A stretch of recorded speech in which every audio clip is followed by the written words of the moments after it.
All right. Well, good morning, Park Junkie Nation. Welcome back. Todd C. here this morning, coming at you live from Yellowstone National Park here in Lake Village.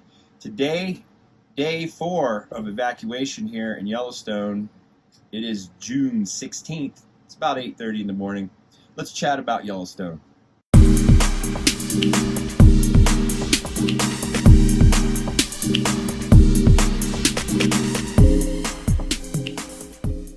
All right, gang. Well, welcome back. The situation here in Yellowstone today, I'm looking out my window here from my little humble abode at Lake Village, and yeah, for all you guys in the comments who wondering what I'm doing in the park, I live here, I work here. I have a little bartending gig here for the summer, and so I've stationed myself at Lake Village for the next 4 months, and what an exciting beginning we have to the season here in Yellowstone this year. This is my second season working in Yellowstone. I worked here for the 125th anniversary back 25 years ago, and I worked down here at Lake Hotel, and I came back this year for the 150th anniversary to do it again 25 years later. Why not, right? So anyway, it's an exciting visit back to Yellowstone. Man, we have had an epic opening to the park this year for the 150th. A lot of folks outside the park have lost a lot, though. Keep those folks in your thoughts. If there's anything you can do to help the folks at Gardner, Cook City, Red Lodge, Montana, try to do so. I'm sure that any efforts that you make to help those folks out would definitely be appreciated. A lot of those folks, some of those folks have lost everything they have to the intense flooding that we have here on the Yellowstone River and some of the tributaries and creeks going in different directions. I'm not sure what all went on up there. There's a lot of waterways in the northern sections of the park, southern Montana, northwestern Wyoming. So if there's anything you can do to help those folks, that would be greatly appreciated. As far as employees here in the park, everybody's kind of hunkered down. There's plenty of food on site. Everybody's good. Spirits pretty high. There's an employee pub that's rocking, so you know everybody's good here. Sunny skies today, should get into the 70s. We've had really good weather. Yesterday was pretty nice. I've got a little video from yesterday I'd like to put out sometime later today of my ride down to the Midway Geyser Basin and Grand Prismatic Spring. I'm sorry to get that up yesterday. Sometimes my signal's not strong enough to export a video out, so my apologies on that, but I'll try to get you some information here this morning about what's going on in the park from what I understand. I don't have any inside information or anything like that, and I hear rumors, but I can't really rely on rumors, so I don't want to tell you something that could be the case or could not be the case. I'm going to try to give you just what I see from the authorities that can actually give you factual information. I'm looking at the Park Service website right now, and the last update that I see on the Park Service website was June 14th, so 2 days ago. And they've got, on the website, they've got, the park-wide closure posted still. And there's just an update here. It says the northern portion of Yellowstone National Park is likely to remain closed for a substantial length of time due to severely damaged and impacted infrastructure. Of course, visitors traveling to the park in coming weeks should stay informed of current road conditions and weather conditions. And yeah, that's absolutely correct. Your current road conditions are that you can't get in on the northern section of the park, and you can't get in on the northeastern section of the park out of Cook City. Let's take a look at a map so you can understand what we're talking about. Now, I must apologize, the Park Junkie map room is not what it should be, but we're going to take a look at the Park Service map right here. This is that Unigrid map that they give you when you drive into the park, and it has all the roadways. It's not a hiking map or anything like that. You wouldn't want to depend on it for backcountry navigation, no doubt, but for our purposes here of illustration, this should do the trick.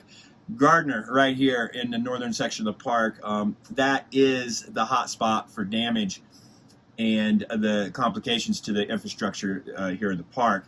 This is the hub for the park. It's the Park Service headquarters. It's the headquarters for Xanterra, who is the park concessionaire. They operate all the food and lodging establishments in the park, as well as a few of the stores here in the park.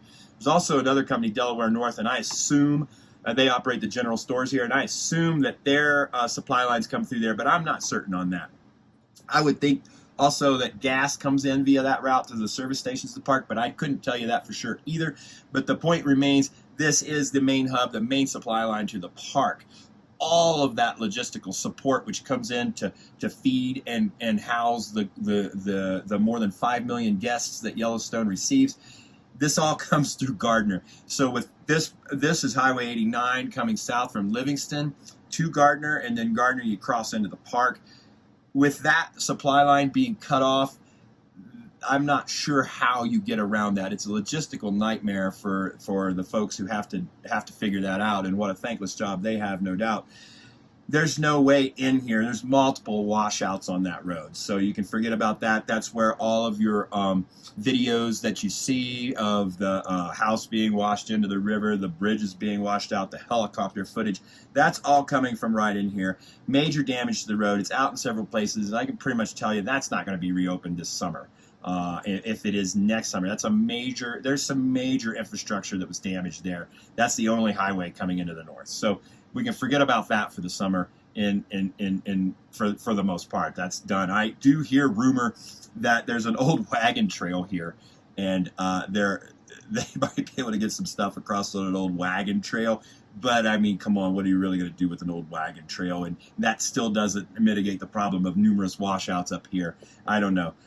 That's all speculation and that I've heard, and I don't know, right? Kind of funny.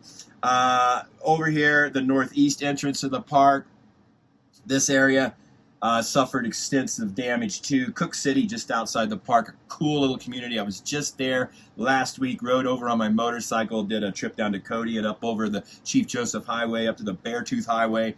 Spectacular route. If you ever get an opportunity, that's an excellent ride. But I stopped in Cook City, had a beer at the Beartooth Cafe. It's a classic establishment down there. Those folks are cut off right now from the outside world, and I don't know exactly what's going to happen there. As far as these communities are cut off, and another, Red Lodge, Montana, is not on this map, but it's up here. These communities, Red Lodge had water just flowing right through the streets, right through the houses. A lot of those people in Gardner, Cook City, and in Red Lodge, Montana, they lost everything they have. So if there's anything you can do to facilitate any sort of effort to help those people in any way, I'm sure those efforts would be appreciated. It just sucks when the community has a situation like this and folks lose everything that they have. So whatever help you could provide those people, I don't know.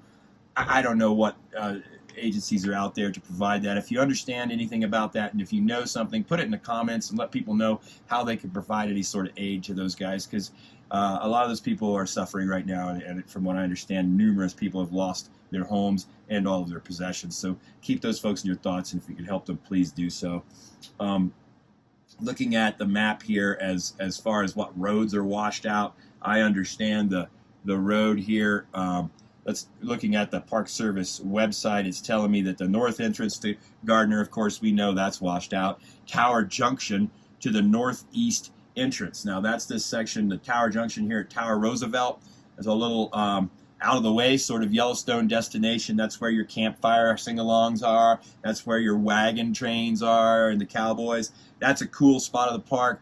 Unfortunately, this road to Cook City's washed out, and that's going to complicate matters for people in Cook City, because during the winter time they don't have any access out to the east side of their town. They use this road to get through to Gardner and get through to Bozeman, Montana to get supplies. That's their supply line during the winter months. During the summer months, they could shoot down the Chief Joseph Highway down to Cody, but and they've got other options to go north up toward Red Lodge, but a lot of those roads have suffered damage, so they could probably still at this point get out. I'm not sure, though. I don't know what's going on over there. I might try to take a ride over and see how far in that way I can get coming up from Cody on the Chief Joseph, but I just don't know at this point. I don't know if I'll have time to do that or not.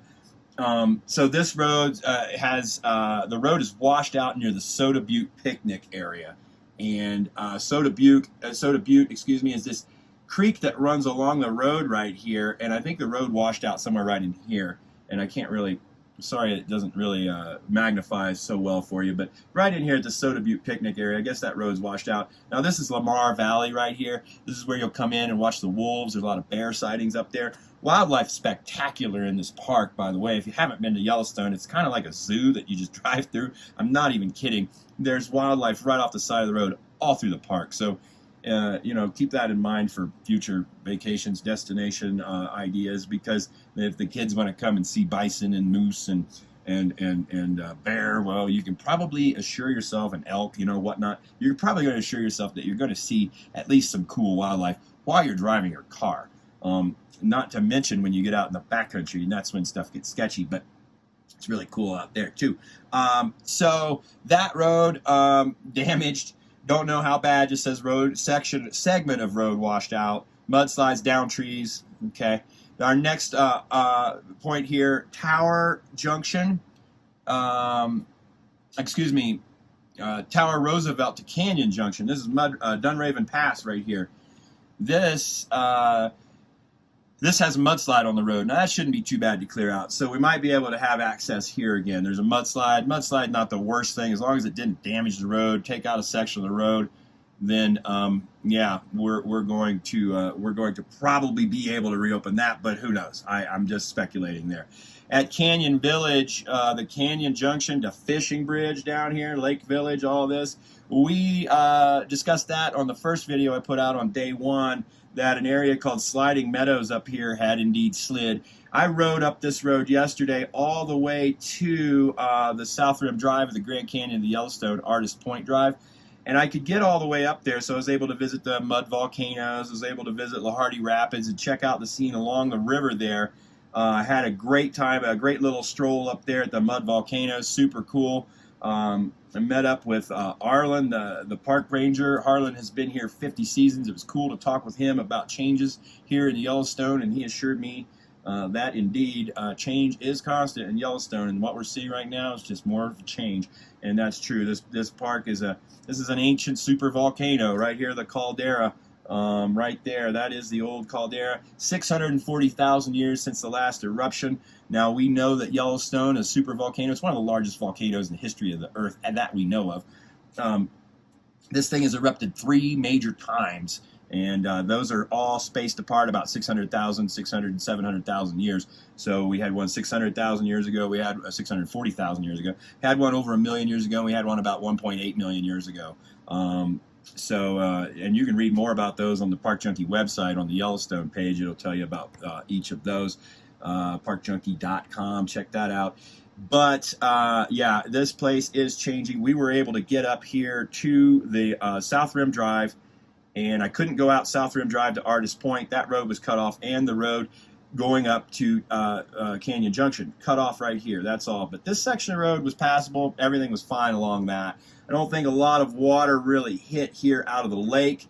The lake, I think, is so massive it sort of feeds the river a little slower, but I think a lot of the tributaries up in here that were draining into these narrow waterways toward the northern section of the park, that's why they got hit hard, because that is steep terrain, very rugged, and the canyons that the water flows through, very jagged and steep and rough. Here, this area, the river right here is very tranquil, kind of flows through Hayden Valley. This is where all the bison are that you'll see. If you've driven through here, you'll remember getting stuck in a bison jam right in here. That's for sure. That'll happen pretty much every time, especially if you're in a hurry and you want to get somewhere else. You're going to get stuck in a bison jam. No doubt about that. And so, yeah, it says the power continues to be out in multiple locations in the park. That's what the website says, but this is from 2 days ago. And it says water and wastewater systems at Canyon Village and Mammoth Hot Springs are being impacted by flooding conditions, are being monitored. So, yeah, we'll see what happens with that. No updates on the park website from the last 2 days. So, yeah, it says visitors planning to travel to Yellowstone in upcoming weeks should stay informed about current situation and pay close attention to status of road weather conditions. Of course, right? I'll try to keep you posted here on what's going on with openings at the gates, see how that looks. Down here in the southern section of the park, we're pretty well unaffected by this flooding up here. The south entrance from Jackson, Wyoming, and the Grand Teton Mountain Range, one of the greatest scenes in America, that wide open, but not to visitors at this time. I'm just saying the road is open. That's good. Our our west entrance through West Yellowstone over here, that's going to be fine. And our east entrance to Cody, Wyoming, I think that's fine. I don't think there's any damage out here. This is a great run right here. It drops off at elevation real quick, and you actually heat up down there in Cody, Wyoming. I rode down there the other day. It was 80 degrees down there. So you drop elevation pretty quick going out that way over Sylvan Pass. Spectacular run out through there. Avalanche Peak right here. One of the park's cool hikes right there. I just did that peak last week with my buddy Clint. We went up there. I think we were the first people to summit the peak this year. There's a video of it, a few videos back from a few days ago if you want to check that out. Epic. There's waist deep snow conditions up there last week before any of this storm. So yeah, Yellowstone is a different world. There's a lot of different weather here. I mean, I know a lot of you guys are surprised it's snowing. That's not really that unusual for Yellowstone. I worked here in '97. That was 25 years ago. I saw snow in every month of the year. This year, the snow a little heavier. I wasn't in a blizzard or whiteout conditions back then, but I was just a couple of days ago on my run down to Old Faithful. It was nuts. But that's not that unusual in Yellowstone. This place is its own world. This ain't Miami, you know. This is its own world.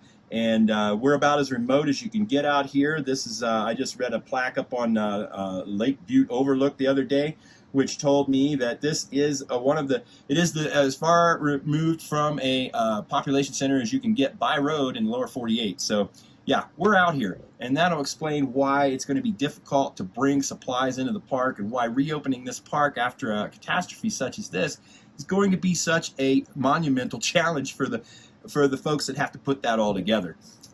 Looking at the map, it seems like, oh yeah, well, you could just bring it around this way or this way. And this is a long way. This is 2.2 million acres. This, you really want to get something from here to here, from here to here, then you're looking at a 4 to 5 hour drive. And you know, we're looking at a substantial challenge to reopen the park. So I'm not sure. I don't know what services are going to be open this summer. I haven't heard what we're going to do. Getting supplies in, that's going to be the challenge. And of course, operating the park in the future this year without access to these hubs up here that bring supplies into the park, that may be a challenge that severely impacts the ability to visit Yellowstone this summer.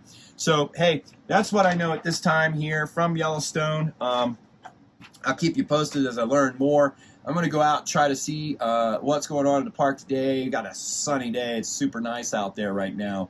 So I'm going to jump out, get out in the park, and see what's going on. I just wanted to give you guys an update. Hey, thanks for all the positive vibes down in the comments. Thanks for the subscriptions. And thanks for being a cordial group down there. I don't see a lot of bickering or arguing, so I dig that. You guys seem to have some respect, and that's super cool. Thanks for keeping it positive. And yeah, like I said, if you can help out any of those folks who've lost everything they have in this catastrophe, please do so. If you have any links to any sort of credible groups that are facilitating efforts to help those folks, post those in the comments. Let people know how they can help out their fellow brothers and sisters here outside Yellowstone National Park. Thanks for tuning in. I am going to check out right now, get back outside for a little bit, see what's going on. Probably have a little more coffee first, but we'll see you later on. I'll try to post an update later on. So thanks for tuning in, y'all. Have a great day. Cheers.